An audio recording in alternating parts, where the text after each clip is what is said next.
Sonic's first true jump into 3D was also one of his best. The game starts off with Sonic just running around in the city until suddenly there's trouble. A mysterious creature has appeared, and it seems unstoppable. Oh yeah! This could be fun! And then you beat it without a problem. Hey, I'll play with you some other time! Then Dr. Eggman, for the first and only time in a 3D Sonic game, calls himself Robotnik. I am Dr. Robotnik! Tells you that he's going to collect the 7 Chaos Emeralds, give it to this creature who grows each time he gets a Chaos Emerald for this plan. Together, we'll destroy Station Square. And on its ruins, I'll build Robotnik Land, the ultimate city, where I will rule it all! Later on, he meets up with the other playable characters in the game, Tails, Knuckles, Amy, and the 2 new characters, Big the Cat and Gamma. Each one meets up with the other one, and their stories intertwine with each other. Well, most of them. Sonic's storyline is about him stopping Dr. Robotnik, or Eggman, from destroying Station Square. Tails is about stopping Dr. Robotnik or Eggman from destroying Station Square. Knuckles' storyline is about him finding the lost pieces of the Master Emerald and putting it back together. Amy's story is about helping this little bird find its family. Gamma's is about him working for Robotnik or Eggman, and then going renegade. And Big is about finding his best friend Froggy. Each character will also go back in time to discover the mystery behind the Chaos creature. Sometimes when a character meets another character, they'll have to fight. Each character may end up fighting the same boss. The worst one being fighting Chaos 4 as Sonic, Tails, and Knuckles, because this boss is just too pathetic.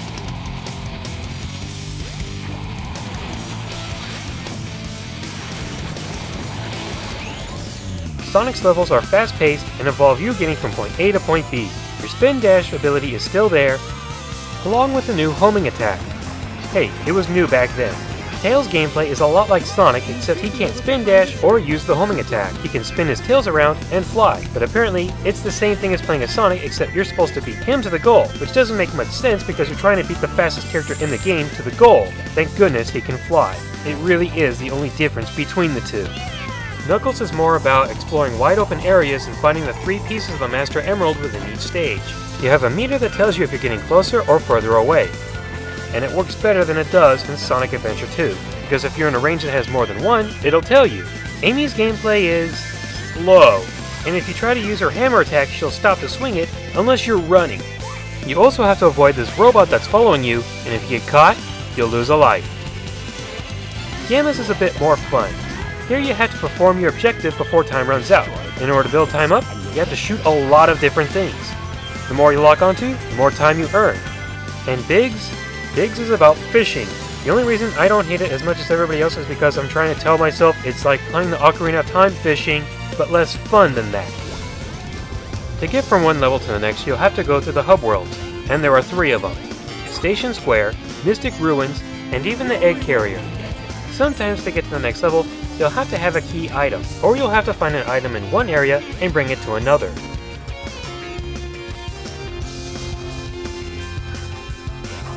Also located in the hub world are these power-ups that increase your abilities, or give you new ones such as the Lightspeed Dash. It acts like the Ring Dash from future Sonic games, except you have to charge it.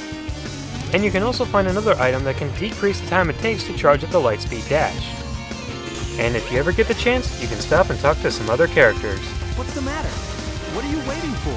Hey Knuckles, whatever happened to your unfinished business? To be honest, I thought the best characters were actually Sonic, Knuckles, and Gamma, because they were unique, different, and fun to play. Tails would have been a little bit more fun if it didn't feel like I was playing exactly like Sonic, minus the flying. Amy's was, well, slow, but it's a little hard to complain when she only has 3 levels. And Biggs? I'm thankful we haven't seen this gameplay style return in the Sonic game. The game is also pretty short. It's only about, maybe 4 hours long the first time you actually play it. But as a launch title, I'm willing to overlook just how short the game actually was. There are 2 other ways to increase the playtime value. You can find the emblems hidden throughout the hub worlds, and playing the levels with some new challenges. Or you can raise the Chow in the Chow Garden. To be honest, the best version was Sonic Adventure 2, but in a way I kinda liked it on the Dreamcast because I could transfer it to my memory card and then raise it anywhere. Sonic Adventure has some great levels, great music, and some stuff that draws back from the old Sonic games.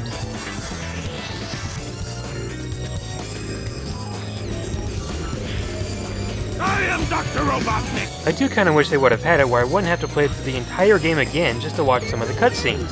Yes, because you can't go back and replay certain events. You have to play all over again if you want to see something. This presents a problem. Yeah, Sonic Adventure on the Dreamcast was a great game. A little short, but for a launch title, it was a great start and could show that Sonic could work well in 3D when handled by the right people. Why do I say that? Well, we get the port about 4 years later. The game pretty much remains intact. All the levels, characters, cutscenes, music, it's all there. Except now everything looks brighter with more shading, pretty much the only improvement in graphics. And I gotta give credit where credit is due, because the load screens are a little bit faster. Not too much, but just a little.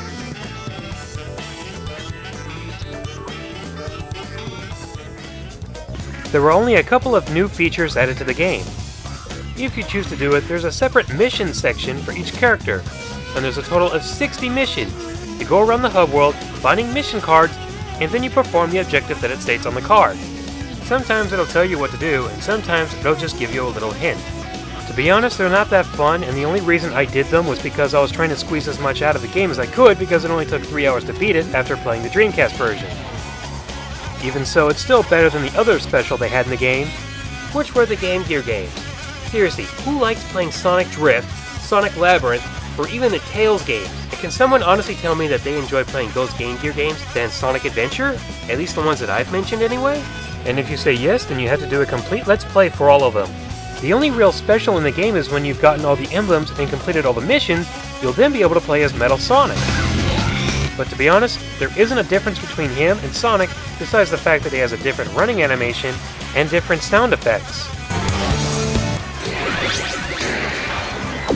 Although he will sometimes control a little better than Sonic will. Yes, the story is still intact, and so is that one awkward cutout. Good thing you're okay. You just Sonic honked out there. Some of the negatives about the DX version is that it has a lower frame rate when you're running around in the hub world. Sometimes when the camera needs to turn in the levels, it'll jitter around a little. It doesn't stay smooth or solid as it does in the Dreamcast version. You might not be able to notice it in this video, but if you've played both versions, you'll know what I'm talking about. And I've heard that there are a couple of glitches here and there, but to be honest, I've only really come across one and I've seen a bunch of others, but they're not consistent. And this is something I just don't understand. In the Dreamcast version, whenever I spin dash up against a rail or a bridge or something, he's still running. But if I do it in the GameCube version, he'll stop, or he'll slow down. Kinda throws off the sense of speed I get sometimes. Personally, I prefer the Dreamcast version way more than I prefer the DX version. The only real reason I used the GameCube version to do my music walkthrough was because I wasn't able to find all the cables to hook up the Dreamcast. If you haven't been able to play the Dreamcast version, then I guess Sonic Adventure DX is a decent substitute. But I'd still rather hook up the Dreamcast and play the original. Sonic Adventure on the Dreamcast gets a 4 out of 5. A couple of flaws, but overall a good game. Yeah, not bad. Sonic Adventure DX Director's Cut on the GameCube gets a 3 out of 5. There's some good stuff and some bad stuff in this game. Good enough.